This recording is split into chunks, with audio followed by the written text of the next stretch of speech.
Vamos fazer conexão também com os Estados Unidos para a gente tentar entender uma situação que o mundo todo está de olho e para saber quais são os próximos passos depois da condenação do ex-presidente Donald Trump, principal nome na corrida eleitoral, o principal concorrente do atual presidente Joe Biden.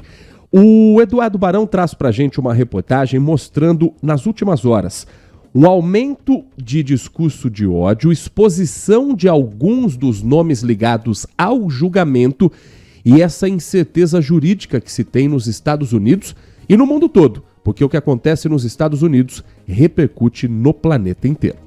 Perfis que rastreiam discursos de ódio na internet apontaram um aumento no número de publicações contra os jurados que condenaram o ex-presidente. Apesar do julgamento ter ocorrido a portas fechadas, dados que seriam de pessoas ligadas ao processo se multiplicaram nas redes. Por precaução, as autoridades aqui de Nova York já discutem planos de contingência para 11 de julho, dia da divulgação da sentença do ex-presidente. Juristas americanos descartam a chance de Trump ser preso, e sim que ele tenha de pagar uma multa pelas fraudes fiscais, ou cumprir pena em liberdade condicional, tendo que pedir autorização à justiça sempre que precisar sair de Nova York. Pré-candidato à presidência, ele foi condenado por adulterar a contabilidade de suas empresas para ocultar um suborno a uma ex-atriz pornô antes das eleições de 2016. Trump e seus advogados só poderão recorrer da condenação após a divulgação da sentença, e a batalha nos tribunais deve se arrastar por meses.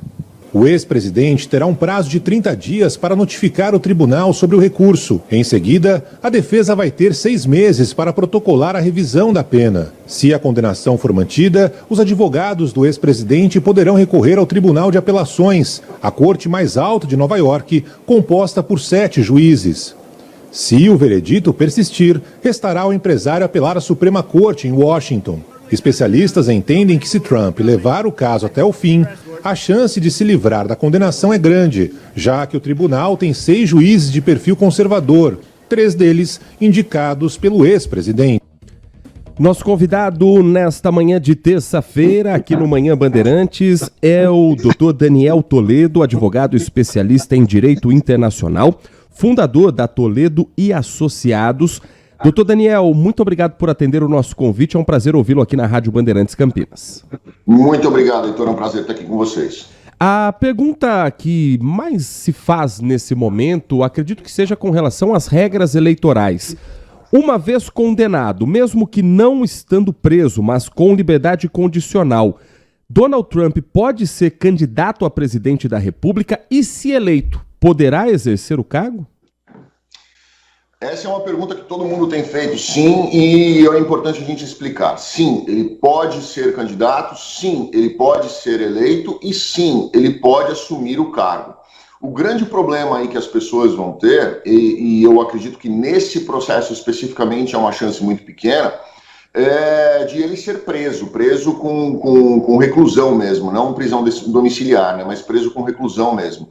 Nesse caso, se ele eventualmente for preso, ele também assumirá o cargo e ele controlará o país de dentro da cadeia, o que, infelizmente, não foi previsto anteriormente pela legislação americana, porque eles nunca imaginaram que isso poderia acontecer com o presidente, mas, com certeza absoluta, vai ficar essa lição, e eu acredito que nos próximos anos a gente deve ter aí alguma movimentação no Congresso para que seja feito isso, seja regulamentado isso, não para este caso específico, mas para casos futuros, fazendo essa alteração e já decidindo o que eventualmente pode ou não pode um presidente. E isso aconteceu de uma forma muito semelhante com relação à questão da imunidade, que o próprio Trump está questionando lá na Suprema Corte Federal, que ele quer saber se o presidente tem realmente 100% de imunidade, e esse 100% de imunidade, ela se estende a questões pessoais ou elas são só questões atreladas ao cargo e dirigidas para o exercício do cargo?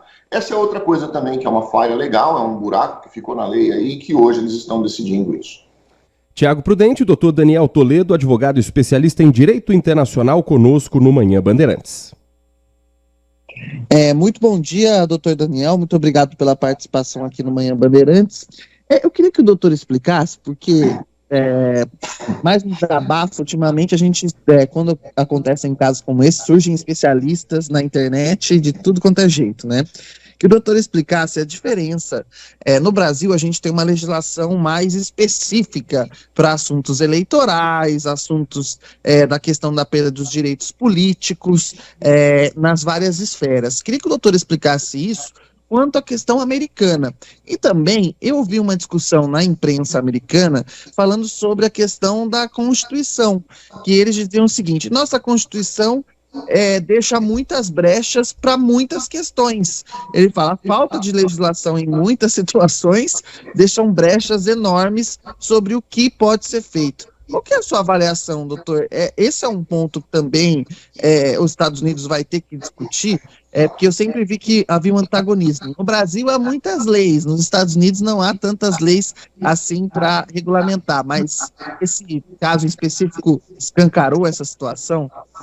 Nossa, Thiago, primeiro, bom dia, obrigado, eu agradeço demais a sua pergunta, porque esse foi, inclusive, uma das minhas teses de conclusão de mestrado.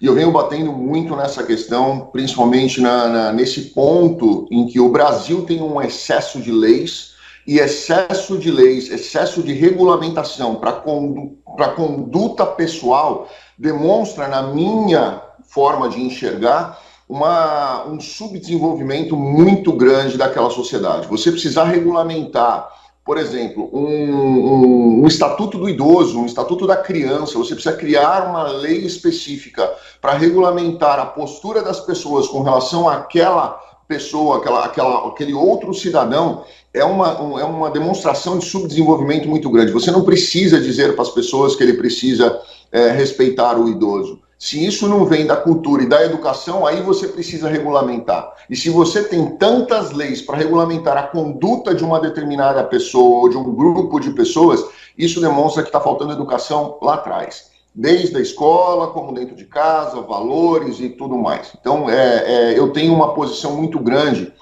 muito firme, na verdade, com relação a esse excesso de legislações dentro de uma determinada comunidade. Até porque é muito difícil, com tanta regulamentação e tantas leis, é muito difícil o cidadão entender o que realmente ele tem como direito e o que realmente ele tem como obrigação. Então, veio bem a calhar essa pergunta. Mas com relação aos Estados Unidos, bom, sim, a Constituição aqui ela é muito, muito antiga. Ela, ao contrário da Constituição brasileira, ela é muito objetiva, muito prática, muito, muito direta, e todo o resto é colocado na mão dos estados. Então, os estados vão fazer as suas próprias regulamentações ali e eles vão administrar o que está acontecendo ali dentro dos interesses deles. Então, os estados aqui têm uma liberdade muito maior do que os estados no Brasil. No Brasil, a federação controla, a legislação é federal. Aqui nos Estados Unidos, você tem uma legislação estrutural federal, mas o resto é tudo estadual. E a coisa funciona super bem. Se eu acho que deve haver uma nova constituinte, vamos chamar assim aqui nos Estados Unidos, eu acredito que não, porque como as coisas estão funcionando, eu acho que se houver uma nova constituinte, nós vamos ter aí um problema gigantesco interno. Eu não acho que os Estados Unidos precise de uma constituinte, eu não acho que o Brasil esteja maduro o suficiente para nós termos uma nova Assembleia Constituinte, para escrever uma nova Constituição no Brasil. Então eu acho que nenhum dos dois eu seria a favor de uma nova Constituição. Mas uma regulamentação aqui, ela vem de acordo com a necessidade. E eu acho que deveria ser assim no Brasil também. Quando aparece um problema, eles analisam o problema, eles discutem o problema, eles resolvem aquele problema, resolvem de uma forma isolada, e aí depois cria-se uma regulamentação para que todos os próximos problemas que surgirem semelhantes àqueles, eles vão ser aplicados de acordo com aquela determinada legislação.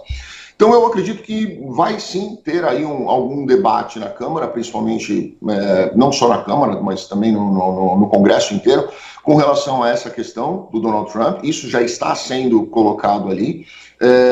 Eu acho que é um pouco antagônico o que hoje funciona na legislação, porque, por exemplo, O Donald Trump, condenado como convicted felon, né, como criminoso condenado, né, aqui nos Estados Unidos, ele perde o direito de bear arms, de andar armado, de comprar uma arma, de ter uma arma em casa. Ele perdeu esse direito. Se ele tiver alguma arma, ele tem que entregar essa arma imediatamente, senão ele está cometendo um outro crime, né? Lembrando que o Hunter Biden, filho do presidente Biden, está hoje, literalmente hoje, respondendo a um processo justamente por ter comprado uma arma e mentido que ele não tinha utilização de drogas no formulário lá de aquisição da arma. Então você não pode ter, e é super restrito, é uma série de análises que são feitas, inclusive pelo FBI, para você adquirir uma arma que, apesar de ser simples, ele tem uma documentação e uma burocracia. E o Donald Trump, por exemplo, ele não pode ter armas, mas ele pode ser presidente da República. Então, isso é uma coisa que precisa ser revista e eu tenho certeza que vai ser revista após a conclusão desse caso. Doutor Daniel Toledo... Se eu não estou enganado, ele não pode votar, né? Ele não pode votar na Flórida, no estado dele, né? Ele é proibido de votar, então, né? Eu vi muitas informações com relação a isso, mas não é bem assim. Ele não vai poder votar no estado em que ele foi condenado, porque o que aconteceu ali foi um crime estadual e não um crime federal. Então ele não vai poder votar naquele estado até que tenha a sentença final decidida pela Suprema Corte daquele estado. Nesse momento, ele pode votar lá na Flórida, que é onde ele reside, até que tenha a sentença final da Suprema Corte.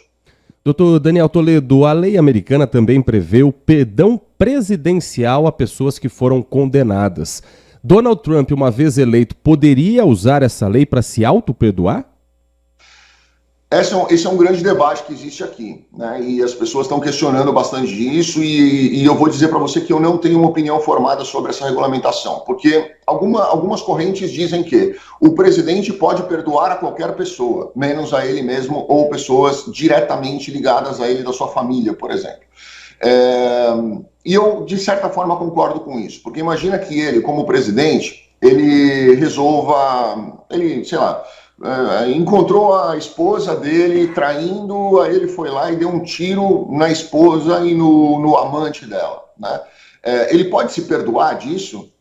Então esse é um ponto aí que a gente tem trazido muito as questões, inclusive com relação a essa questão da imunidade que o presidente teria enquanto tivesse empossado no cargo. E lembra, esse crime que foi cometido, que ele foi julgado agora, ele cometeu antes de ser empossado no cargo. Então mesmo que a Suprema Corte entendesse que ele teria imunidade durante o cargo presidencial, este caso em específico estaria fora porque ele cometeu antes de ser empossado.